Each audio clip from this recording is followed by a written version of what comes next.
You're listening to WKDW Radio 97.5 FM and KDWRadio.com, broadcasting from the Bishop West Real Estate Mobile Tower right here in sunny Northport, Florida. We're blessed to have a couple, really wonderful guests in the house today. I'm going to let Michael Fear take over here for a second and introduce who he brought on. But Mike, go ahead and take the mic and introduce yourself and let everybody know who you are and what you're doing. Yeah, my name is Michael Fear. I'm the operations support administrator for Public Works, and I've worked with the city for 6 years now. Spent most of that time in the communications department, helping with the city's social media, website, videos, helping manage our North Report app, which I still do. And just really all things public works. So for somebody listening who doesn't really know what public works is, this is a kind of one of the reasons I brought on our next guest is people get confused between what's the difference between public works and what's the difference between utilities. Well, public works, we work with the city's roadways, drainage, stormwater, solid waste, so garbage, recycling collection, as well as we have our mechanics in-house that fix the city's vehicles, anything from a garbage truck to a ambulance, that's all done by Public Works. So anything from the roads to the garbage, that's Public Works. Our next, our guest that I brought along with me is Hibbitts. I'll let her introduce herself and tell us what does utilities do then? Hi there, I'm Coco Hibbitts. I'm Community Outreach for Utilities Department. And utilities is your water and your wastewater. Not your cable, not your electric, just water and wastewater. But we handle that throughout the city. So how long have you been with that division? I am working on 2 years now with the Utilities Department. Wow. So with 2 years experience under your belt, what is the difference, what you've learned over the last couple of years with Northport? Because just in that time frame, we've already grown. Just in population, we've grown. So I'm sure that there's some stressors there that go into your department with the new buildings that are happening, the new infrastructure that's going on. Can you talk a little bit about that? Sure. We've got a lot going on in Northport, actually. As you said, with the growth, with the development of our interstate exchanges and whatnot, as well as the communities such as West Villages or Welland Park. We've got a lot of new people coming to our area and a lot of things that people don't know about. Like you said, just the confusion between what department does what in our city. But also there's a huge difference between your septic system, your well, the municipal sewer. So there's a lot going on in the city, a lot of components. And when you come down here, you think that you're all in just one big group, and we are, but there's little different aspects to each area that are unique to each place. So with the water, we've got a new water treatment plant already up in the West Village area, right? Weldon Park. We have an operating wastewater treatment facility. We're still in progress of developing the water plant up that way. Okay. So, we've heard little bleeps out there in the media about, oh my gosh, we're going to get water and sewer all over the city. In your department, are we really talking about this mass water and sewer treatment takeover? Go ahead. It's something that we're looking at for the future, as a comprehensive plan for the future. Is it all going to happen in the next 2 years? No. 5 years? No. Honestly, when you look at the entire city, I think there's a potential of about 45,000 lots. To incorporate everybody into a municipal water and sewer, it would take about 900 years at our pace to get that done. So we're looking at smaller sections. And they may happen if we figure we're using the surtax money to fund this at about 1 to 1.5 million a year. It can take us up to 900 years to get this accomplished. So we've got time. Nothing's happening tomorrow, but we need to think about the future and how we're going to develop our city and maintain our water sources and our environment as well. Well, I'm glad you said it like you did. Not 2 years, not 4, not 5. This is really.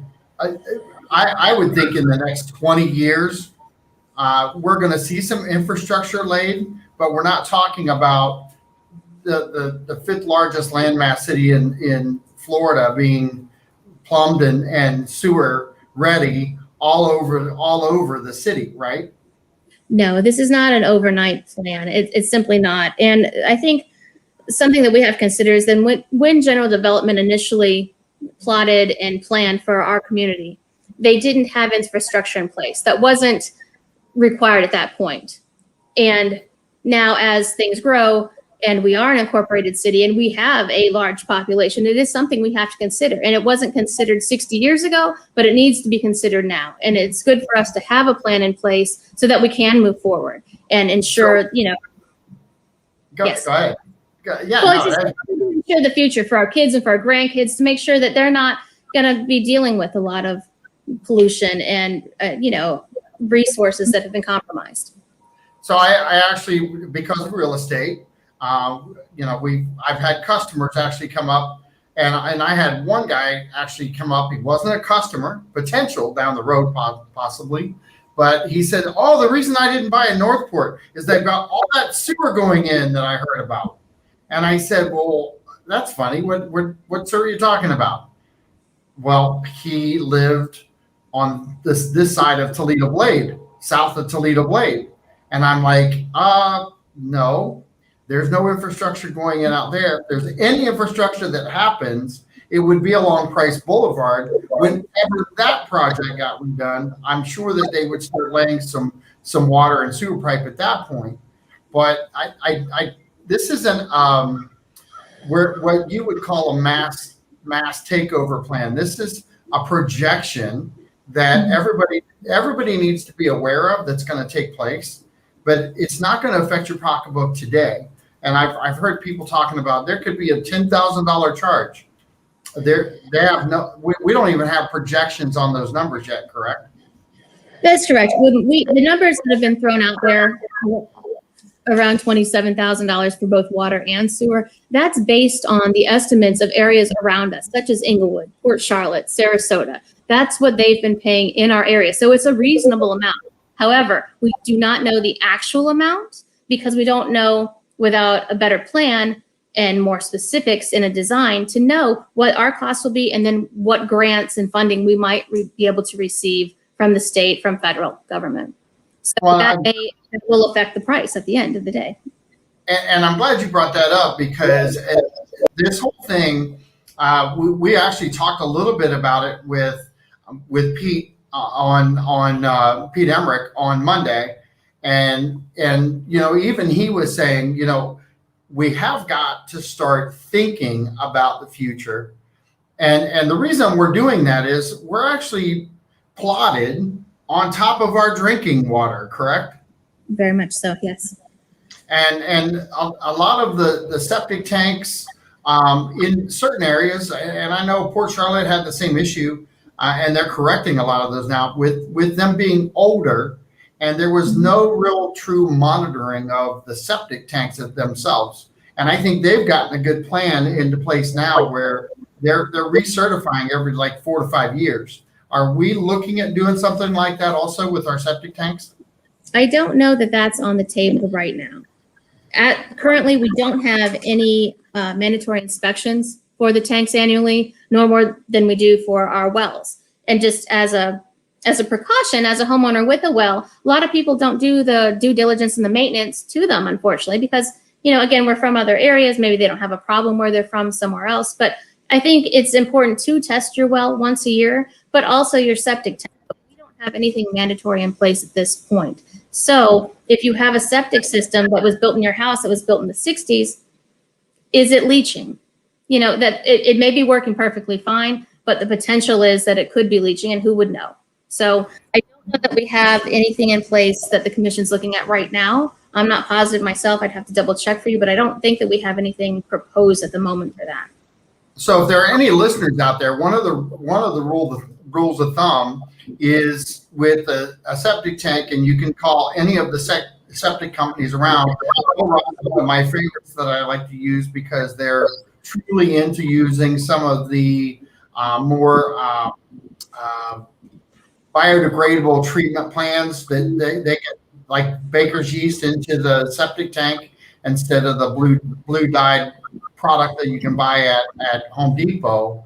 But it's every 4 years, you really should have a pump out of your tank or your holding tank. And if you're doing that, they're actually doing a inspection of your tank each and every time that they do that to make sure everything is still in working order. Now, they're not doing a true evaluation of the whole system, but they're able to look at the tank to make sure that the tank is still structurally sound.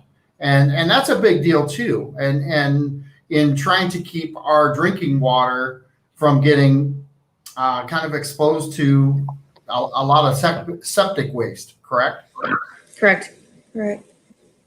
So if you haven't had a pump out in the last 4 or 5 years, it's a really good idea to go ahead and get that done. If you haven't had your well system checked, it's really a good idea because one, you're drinking that water. You want to make sure the contaminations are down, but you also want to make sure that the water is safe for your family to ingest, and make sure everything's going well with the well itself. But that also entails even the softener and the filters and different things like that. That's kind of what happens with the city water, correct? Is that there's a sort of a treatment plan that goes into place in order for it to go through the city pipes, correct? Indeed. But however, at the city level, we test our water every 2 hours to make sure that it's within parameters, so that it's safe, it's up to FDA standards, that it's going to your house, clean, potable, ready to go. So that's something that you don't typically do on your home system. And home systems are great, treating your water, but again, the municipality is held to a standard where you're legally exceed that. So you guys actually have a system in place that you check every 2 hours? I didn't know that. Our water treatment system, it's monitored 24 hours a day, of course. We're staffed 16 hours a day, and we have staff on board that are testing the water constantly during the day. Because we have a lot of... Yes. Mm-hmm. What are some of the challenges that you guys are up against with the water infrastructure within the city? Are we holding enough water for drinking and everything else throughout the year? I know Mike and I talked about the canal systems and the value of the canal systems. Can you kind of explain a little bit about that? Sure. We have plenty of capacity for growth still in this city with the plants that we have. And adding on the West Villages plant will add additional capacity as well. We do pull from the Myakkahatchee and the Coco plum for the majority of the year.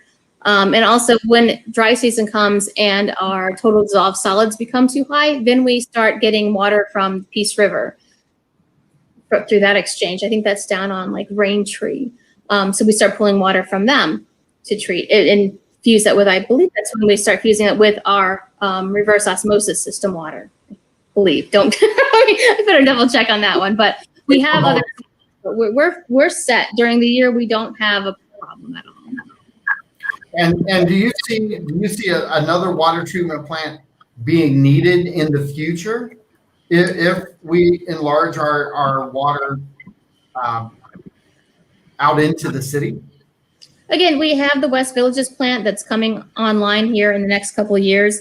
And we have, I believe, a proposed plan out towards, I want to say, the Yorkshire area, but that's a ways out. We have plenty of capacity with our one plant as is. The second one, again, will help, provide water for Welland Park, but we're a far ways out right now to need a third.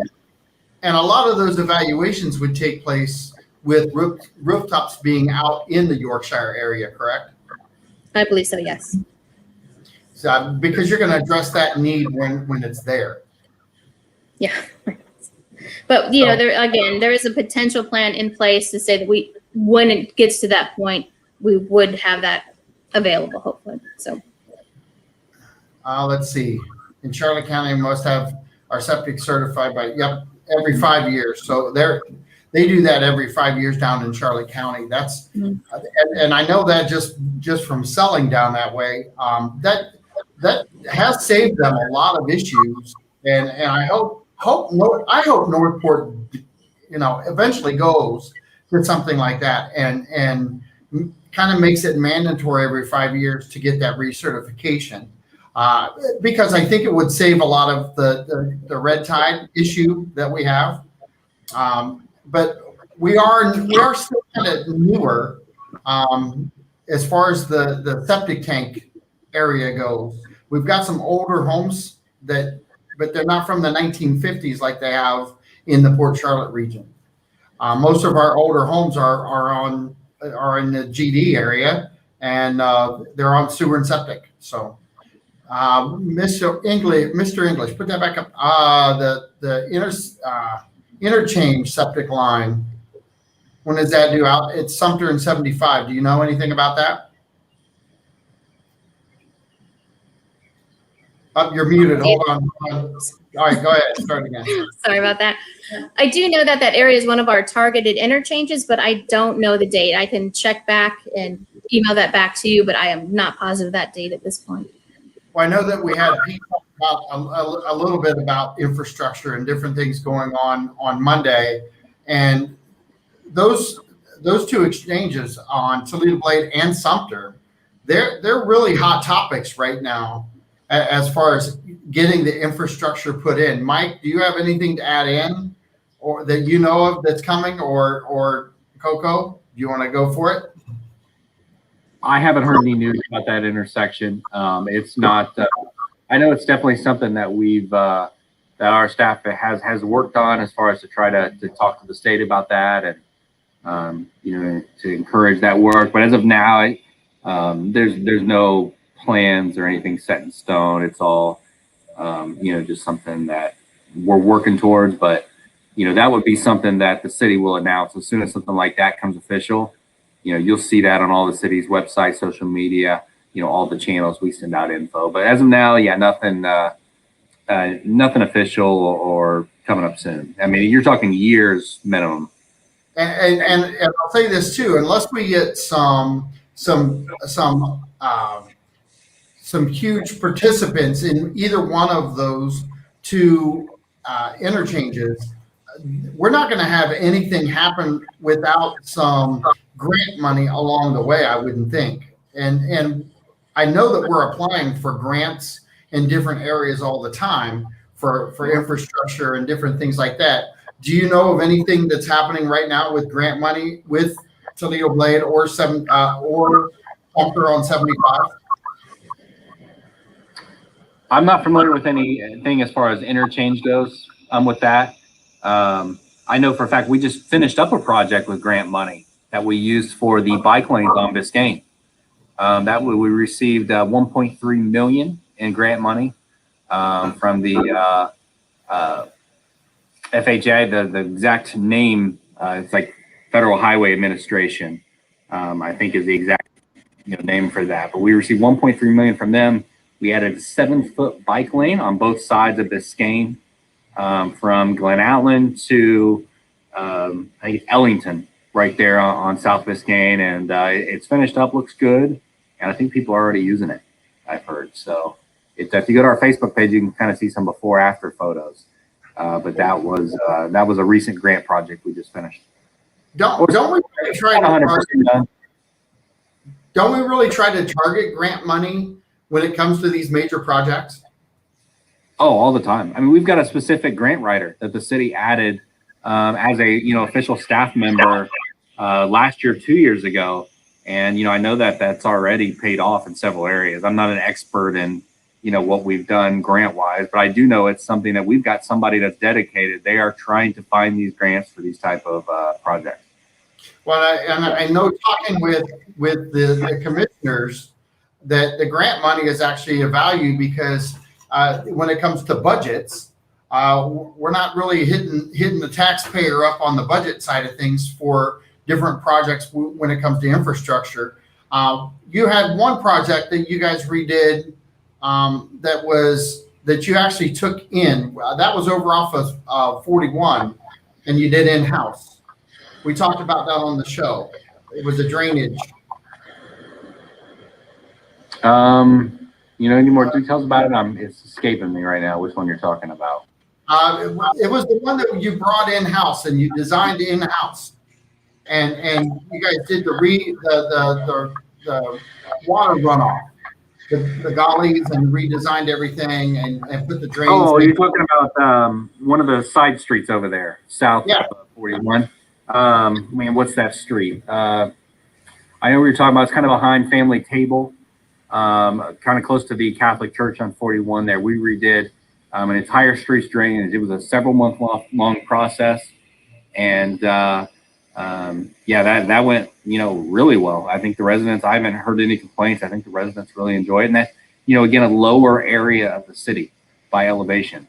So it was an area that experienced flooding just because of the elevation, and it needed really some improvements drainage wise. And Public Works went in there and they did a good job. And I haven't heard any complaints, which is always a good sign. Awesome. Colleen or Coco, how about that? So give us some insight on some projects that you guys are doing now within the water division or water department.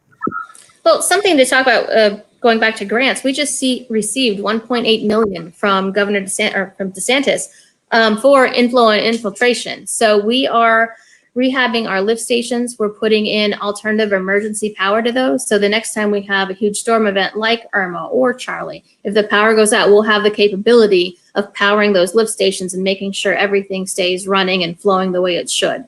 So that was huge for us to get that grant money. We currently have a project on San Mateo where we had put up a silt fence a few weeks back, and everybody was very concerned, what's this silt fence about? And that was in preparation for the construction companies to come and it's a water quality project so that we're eliminating the dead ends along San Mateo, so we don't have to do that flushing continually, and the water will just flow in a loop, hence looping project, and keep that water quality up. So that's a big one. The other one that we're doing right now that I just noticed myself on the road, I saw this pipe down 41. I'm like, what are they doing? That looks like a pretty big project. And indeed, we have started our 41 project with the transmission line from the our water treatment plant, which this pipe will be, the pipe will be larger. It'll be an 18-inch pipe that's going to go under the Maxahachie and will connect back up to Ortiz. And so that transmission line will keep more water flowing, keep the pressure up for any expanded growth, continued growth we have in the city. So those are the two big ones we have right now going on. And having projects like that does keep your department at least working and busy on I'm sure. How many people are in the department itself? I think we're up, I want to say it's in the high 70s, I believe. I know we have about 50 plus in field operations. So we've got guys on the ground every day, all day out there, maintaining, exercising valves, making repairs, checking meters, doing the meter conversion to digital, so the remote. We're working nonstop every day there. And then the additional projects to improve infrastructure are the big ones. So we got a really good friend that works in the water department, Mike McHale. And so can you kind of tell a little bit about what happens at the water treatment plant itself, and kind of describe, like, how do we get our water and how do we get it to and maintain it to where it's drinkable? Again, that would be probably a better question for our operators. They are far more versed in that. But what I can tell you in a just general overview is that we pull it from the Maxahachie Creek and Coco Plum Waterway throughout the year. We process that, filter it out, get all the contaminants out, and then run it through our system and get it out to you guys. But they will tell you all the details. I think getting a water treatment operator, if you want me to invite somebody on, I'd be happy to, and we can have them talk about the process. Oh, I think that would actually be a great idea, just because I'm not so sure that everybody really knows exactly what it takes to get water drinkable in the process, and we've done a really good job as far as getting all the canals working and up to speed, and we've done some replacement of the gates, like we talked about, and now they're pretty. There's a few of them that are remote controlled, so they don't even have to go out there when it comes down to a hurricane situation. They can control that remotely. That's a value that we didn't have, before, I think last year, right, Mike? Say that again. Oh, the control, the water control structure. Yeah, last probably several years. We just finished 106 near our water treatment plant, and that's pretty cool for people that are just joining us that didn't hear those previous shows. We've got a couple new water control structures in the city of Northport here. With all of our waterways, for example, we've got 80 some miles of waterways here in the city of Northport. Venice, Italy, that is very popular for their waterways. I think they have like 20 some miles. So we are a city of waterways, and so it's important we maintain those as best as possible. Water control structures are one of the things we use, and a few of those new ones that we have. A lot of our control structures are 50, 60 years old and in need of replacement. So we're replacing the ones that absolutely need it first. And the new ones these days, especially the bigger ones, they have the ability to open and close gates from a cell phone or a computer and or a tablet. And it's pretty awesome. The reason you would want that is in a case of, a hurricane, tropical storm, where it would be unsafe for a employee to go out on that structure and manually open the gate. So it's nice to have that ability to be able to do it remotely, as well as we've got cameras on the structures, and the new structures are pretty high tech.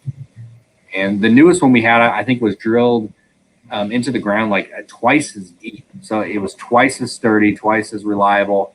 Instead of lasting 50 years, I remember they said something along the lines of lasting 75, 100 years, hopefully. So they're definitely pretty big projects. And when it's built right, you don't have to tend to worry about it. But we're talking about structures that were put in 50, 60 years ago with general development, correct? Correct. 50, 60 years ago, you're talking 50 years of natural wear and tear. And obviously the materials are much better now as well. So we really think these new ones will hopefully last, in the ideal scenario, last 75 plus 100 years. I mean, that would be great. And there's some cost effectiveness going on there, because you're now projecting out longer to replace them. Your maintenance on those, you guys are maintaining them probably. And I probably put my own foot in my mouth when I say this, but when we were here 50 years ago and general development was installing all these things, we didn't have the rooftops we have now. And I almost want to say that when you don't use something often enough, it kind of gets left behind. Do you agree? I mean, I see you shaking your head. So do you agree with the fact that now that we're utilizing our canal systems a lot differently because of population, and we're really working these gates a lot differently now? Yeah, I can't say if the fact I don't that call it neglect. It's just you don't use something as often because you don't need it.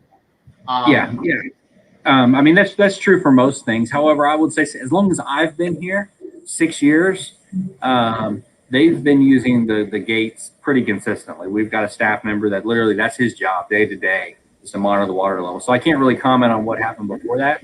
Since I've been here, they've been using them all, I think, or at least all the main ones on a regular basis. But just to give the people, you talked about cost, I was kind of looking up, just give everybody an idea of what these costs. Our most recent one, 106, was approximately $2.5 million.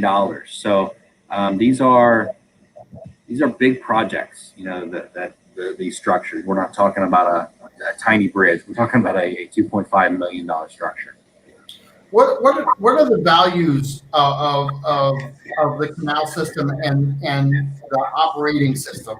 How is that utilized when we are like in rainy season to hold water back or let water out? How do you guys do that? How do you measure? Yeah, so one of the things that I think gets lost a lot of times in Northport with our waterways is it's not just the water we receive here in Northport, but it's water that we receive from storms that may happen in Mayaca City north of us that comes through the waterways down to Northport. So we're not only looking at weather here, we're looking at weather up north that will affect us. So we use these structures to help manage water levels, to reduce the chances of flooding. So we've got our staff that literally monitors water levels throughout the city on a daily basis. They're checking, USGA gauges to see what water levels are. They have it memorized as far as, if it gets to this level, we need to lower this gate. If it gets to this level, we need to move this gate. And again, that's one of the benefits of being able to do it remotely. But we've got one staff member, like I said, that he goes day to day. He'll open and close gates manually, the ones that are older, and try to keep the water levels as safe as possible. But as well as the Coco Plum serves. Correct me if I'm wrong, Coco, but I believe it serves as a backup water supply for the city. So we've got to make sure that water is stored during now when it's not rainy season, just in case that for some reason we would need that water supply.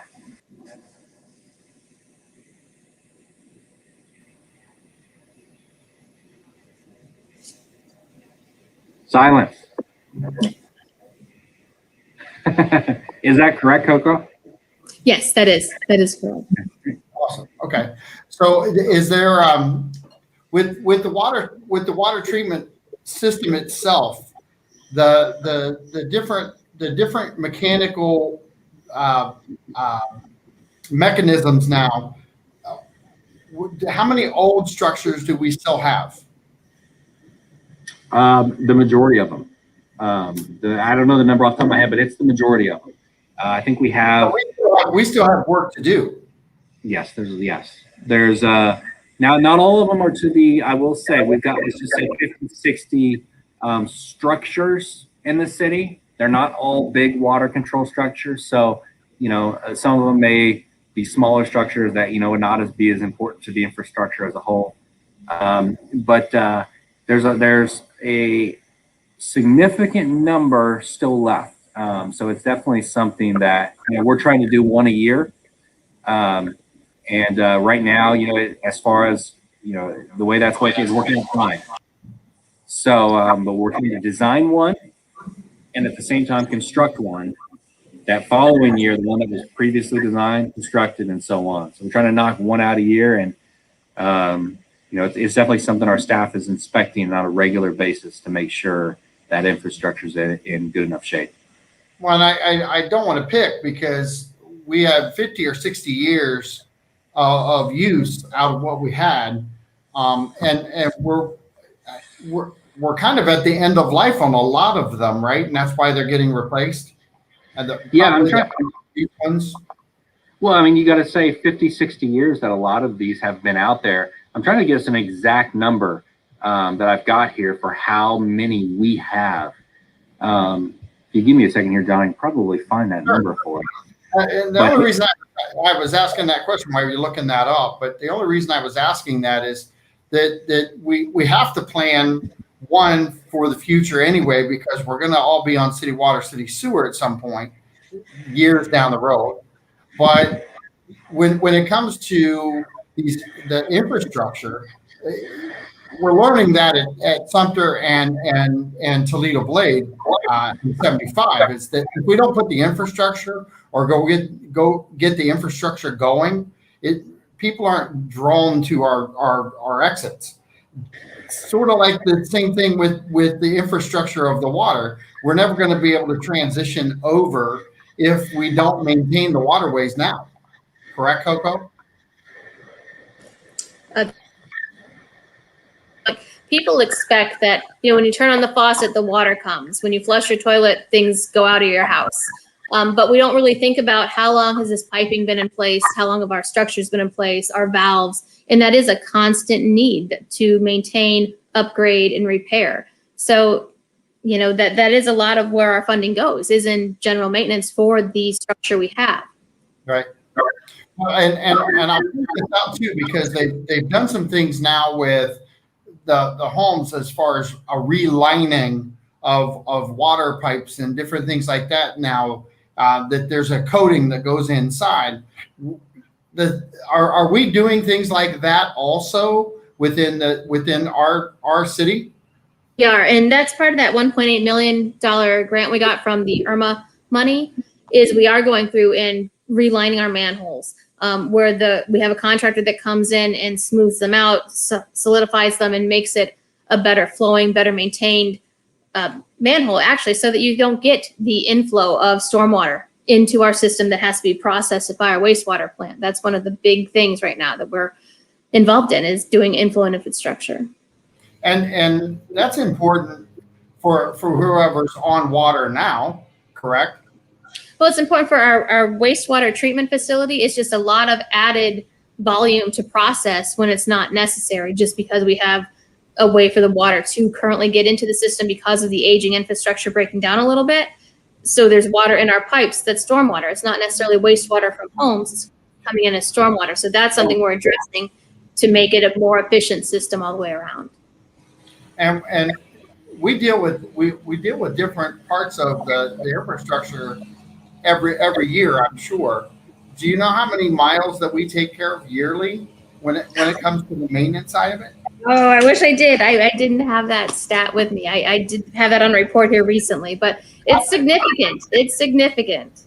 Yeah, and I don't mean to put you on the spot, because the value of what we're talking about is that you guys have a plan, and you're really, and I'm going to compare you guys to a little bit to Parks and Rec. They have their playbook. You guys have your playbook. You're doing your plan, and you're addressing these needs as they go along with the fact that you're still trying to address what is new and what is coming in at the same time. We all didn't think that Northport up in the West Villages would be exploding like it did. And I'm sure that was a huge undertaking within the infrastructure of the city, because of the volume. William English just said 180 miles. I'm not sure what 180 miles of what, William. He'll put it back up there, I'm sure. And I really appreciate him being involved. It's nice to have people jump online and throw questions and answers in there. So, but with the infrastructure that took place up in the West Villages, was that a relief when that new facility opened up? Was that a help at that point?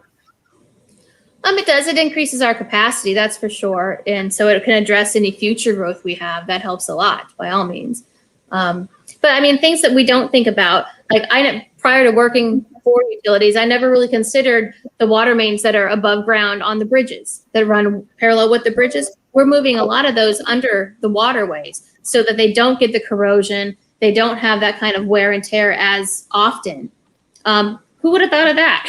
So right. It's nice that we consistently keep working to address our infrastructure at utilities and keep moving. So we have the canals that we deal with all the time, and we're unique by any stretch of the imagination when it comes to all these canals, because we really don't have a comparison city. We kind of are off by ourselves. Do you know if we get highlighted sometimes in conversation about our canals from other cities? I haven't heard anything yet. Have you, Michael? I haven't heard a lot of talk about our canal system through. I haven't heard of anything, as far as, I will say, I know for a fact we do hear from other cities as far as some of the equipment we use to maintain our waterways, because it's such a big project. So, we added our amphibious vehicle a year or two ago, and we've got our Menzie muck that we use to help get in wet areas. And I do know that our staff does hear from other cities, other municipalities, as far as how that's working. Because, you're hard pressed to find a place that uses the type of equipment we do, just because of the amount of waterway we have, 80 some miles of waterways. How difficult, and I'm going to ask this in a different way because we've talked about the machines before, but how difficult is it to find machines to do that? I mean, we're not, every city isn't built like ours. So they're not building these machines for mass projects. The amphibious, didn't that come from overseas? I think it came from Germany. Yeah. Yeah. One of the things too, John, that you wouldn't think of is, you see a waterway and, you think, well, why can't they just bring out this bulldozer and do that task, or why can't they just bring this tractor out and take care of it?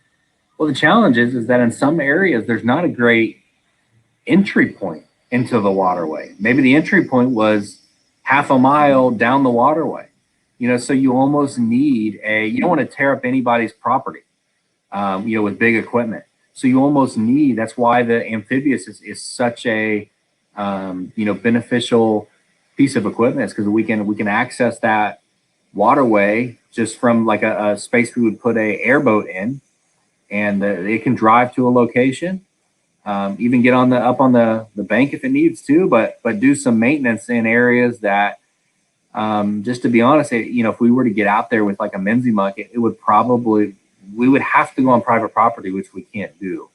So it's definitely, there's some unique challenges that you just wouldn't think of unless you were in it day in, day out. What, and I'm going to let you have a little bit of time here, and Coco, you can jump in here too. But what is the value? And Mike, we've talked about this in past shows, but what is the value of keeping the waterways open, and really clutter free? Well, I think the big one is drainage. To reduce the chances of flooding. The work that our operations staff, which is underneath Public Works here, that they've done the last several years has been excellent. They cleaned up the Myakatchee Creek. There were some areas that they experienced some blockage. They cleaned that up, and they were able to, I think, gain a few inches as far as how much capacity that the creek could hold before we experienced flooding. So, we kind of know. Again, I said we've got people working on this day in, day out. We have staff that know, if the water gets to this certain level, there's a good chance we're going to experience some roadway flooding. So if they keep it below that, we should be fine. So it's important, and if there's blockages, that can affect the way the water travels through the water. It's not just blockages, maybe in the canal. It's maybe there's, I remember after the Hurricane Irma, we would find, some wood decks up against our water control structures from, just the rushing water and the wind. And we found even, I think, a small boat against one of our water control structures. So it's not just keep the waterways clean, it's also keep our structures clean. So that's why we have staff, that goes out there. We've got a staff member every day. He checks them all, and just to make sure everything's working smoothly. Anything you'd like to add in, Coco? Yeah, I think too, and kind of an offshoot of that is we do have a lot of people that are traveling these waterways with their kayaks and little small john boats. And that is a big economic development factor, is our ecotourism here. And with all those ways, that's a lot of people that can enjoy the water just really from their backyard. So that's another helpful thing to have it clean, not as critical, of course, but a little byproduct that we have in the city. That's actually gotten, I believe it's actually gotten better, because we've addressed some of the situations as far as launches. And even when we did the infrastructure there at the main water plant, we still addressed that as a part of ecotourism, where they can really walk around that structure now with their kayak or their canoe at that point. And you guys want to talk a little bit about that as far as addressing those types of situations? Yeah, we've got that new structure, 106, like you said. If they're in a kayak coming into that, they can, I'm not sure the exact terminology because I'm not a kayaker, but, you can get out on one side of the structure and go down. I don't know if it's port is the right word, or exactly what it would be, the terminology would be. But get out on one side of the structure, walk around, and then we've got another kayak launch on the other side that you can get right back in. So it definitely, our parks department does a great job, and they do a good job planning these type of activities in the city. Yeah, but I like the fact that it wasn't just Parks and Rec. It was the water department too. When they did the structure, it was the planning. It was everybody talking about what we could do to enhance the quality of life within Northport, within the canal system. Even though we were blocking off canals, they're still accessible, and we're trying to really work with people who are on the water to make it easier for them to get around the structures. Correct? Coco, Correct. Coco, do you want to go for it? Yeah, I am a kayaker, so it is fun. And I was reading that right because I saw you shaking your head. on a lot of our structures, we have that where you can walk around. And I think it's, what is it? Is it Blue Ridge Park? The one up on Salford. We have a nice floating dock to put in. And so there's a lot of opportunity to enjoy our waterways and our natural resources here in this area. So it's really good that we all work together, from Public Works, utilities, economic development, all of us, Parks and Rec as well, are all tied together in everything we do. So you kayak our canals? I have, yes. So what are some of the favorite parts of the canals that you've kayaked? I just like, even in my backyard, there's a little canal I put in. And just looking at the neighborhood, really, just seeing where they widen out, where we have little lakes and stuff. I like that. Up at the Blue Ridge Park, I like going in there and looking around. Dallas White, gosh, it was years ago when we had the dragon boat races. I think that's what initially got me excited about. Really, people canal in the kayak in the Northport canals. I didn't know that. I don't know why I didn't know that, but I didn't. So when we had those dragon boat races, that really brought a lot of attention to our blue ways. So there's just a lot to see. I like just seeing the wildlife is ridiculous. We have so many different kinds of birds in our canal system alone, as well as turtles and alligators. It's a nice little escape, literally in your backyard. And would you encourage people to do that? Absolutely. Why not take a look? It's just like bicycling down the sidewalk. Why not take a look at your waterways behind you? If you have the opportunity, go ahead. And it's funny that you talk about wildlife, but we're in kind of vacation heaven, and some of us, not all of us, but some of us take it for granted, and we get done work, we go inside the house. I'm not that guy. I'm usually out and about doing my thing, and I actually made this statement the other day, which is that I feel like I'm on vacation every time that I get off work. And you have these canals, and we talk about them, and nobody else has them. You don't have these canal systems anywhere else, and they are accessible. They're easily to maneuver. Are there any sections that you've been in that you had to get out and pick your kayak up and walk a few feet and then put it back in? I'm lazy. I'll tell you, I'm lazy. I don't. When it comes to porting across a dam, I won't do it. I just turn around and go back. But I've seen the one and only otter I saw down at Myakkahatchee Creek. I've seen deer in town, bobcats. There's so much right here still. So it's a great place. What is it about Northport app that you would tell people to use? Oh, the Northport app. I love See, Click, Fix. I love that. I think that's a great asset that we have, where if you see something, bushes covering a stop sign, or an overgrown lot that you have an issue with, it's nice that you can just go on that app, click, and say, hey, here's something I saw. Here's a picture of it. Can you guys address it? And we do. Our communications team answers everything that comes in off that app, and on our Facebook as well. So if you see something, say something.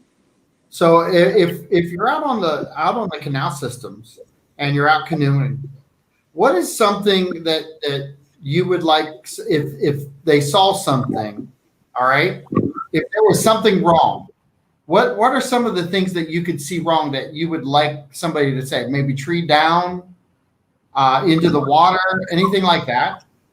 Sure, anything blocking your pathway down the water or anything jammed up against the water control structures or the grates. Absolutely say something. So they could use Especially that. after storms. Yeah, so they could use that tool in the Northport app and really highlight what's going on there. And we only have a couple minutes, but I'll say this: you talked about different pieces of debris hitting and leaning up against our structures. Well, we could cause a lot of damage by that too if we don't know about it. Correct? Mike, go ahead. Yeah, that's why it's important, to clean those off. We've got water rushing through. I think we found boats, we found docks, we found everything. And again, we don't want to damage these structures. You got a boat, coming in quick on a structure. We don't want that to happen. So it's important people see something. The app is called North Report for everybody listening and watching. North Report. It's a free app. You can download it. Take a picture of an issue you see. There's a lot of categories to pick from. Anything from, maybe you found a TV that was dumped out, on your street that we need picked up to, maybe there's a tree blocking a waterway. You can put that in. That goes right to our customer service staff here at all the city departments. And it's something that, staff follows up on to make sure problems get solved. Absolutely. Absolutely. Well, it was a pleasure having you both on today. I can't believe we finished up the hour. Colleen, how was it for you? It was good. She's muted. She's unmuted now, so it was all good, right? It's all good. All good. All right. Well, I appreciate it, Mike. Good luck in your new job. I can't wait for next month to find out who I'm going to interview now. It's been a great pleasure working with you. Yeah, I appreciate you giving us this platform. It's been good. I mean, we've been doing this every month for a year now, probably, right? Yeah, we have. Yeah. And it's the value trying to get the information out in different ways. And you guys do a great job at the city getting information out. This is just one more platform that we like to help support and getting the information out to people. The biggest thing is everybody share the video. The more you share it, the more people learn, the more people get excited about what's going on here. It's a great town. Wrap your arms around it and love it because there aren't too many like this. Truly not. So you guys have a great week. Colleen, thank you so much for coming on, Mike. I really do appreciate you and good luck, bud. Thank you. Thank you very much for having us. Bye-bye now.